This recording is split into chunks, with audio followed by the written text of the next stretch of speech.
მავთულხლართების გადმოწევა საერთაშორისო სამართალს და ცეცხლის შეწყვეტის შესახებ შეთანხმებას ეწინააღმდეგება.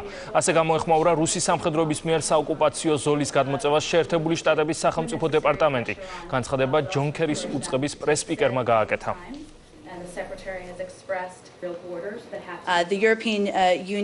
ევროკავშირის სადამკვირვებლო მისიამ საქართველოში დაადასტურა, რომ ღობე და მავთულხლართები იქნა გაბმული საქართველოს სამხრეთ ოსეთის რეგიონის ადმინისტრაციული საზღვრის გასწვრივ.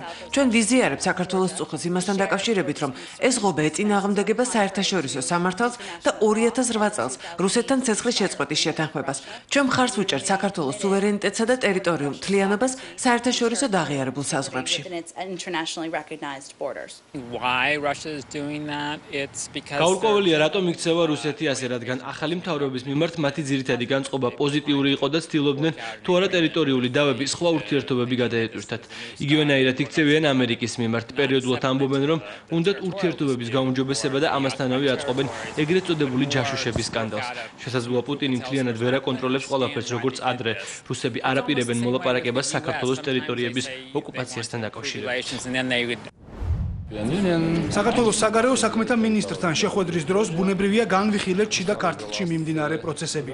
ევროკავშირი დაინტერესებულია იქ შექმნილი მდგომარეობით, ამიტომ გვაქვს მუდმივი დიალოგი როგორც საგარეო საქმეთა სამინისტროსთან, ისევე პრემიერ-მინისტრთან.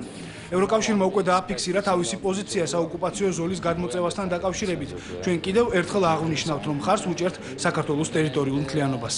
ჩვენ ყურადღებით ვაკვირდებით საქართველოში მოვლენების განვითარებას. მინდა ხაზი გაუსვა, რომ ნებისმიერი ნაბიჯი, რომელიც ზღუდავს თავისუფალ გადაადგილებას და დაბკოლებებს უქმნის ადამიანებს ერთმანეთთან კონტაქტში, უნდა იყოს აღქმული ნეგატიურად. კარგი იქნება, თუ საქართველოში მცხოვრებლები იქნებიან ისინი ქართველები, აფხაზები თუ ოსები, ხშირად შეხვდებიან ერთმანეთს. მათ უნდა გააღმაონ ურთიერთობები, რომ ის ეშმაკები, რომლებიც წლების განმავლობაში აქ ბატონობდნენ, სამუდამოდ გაქრნენ.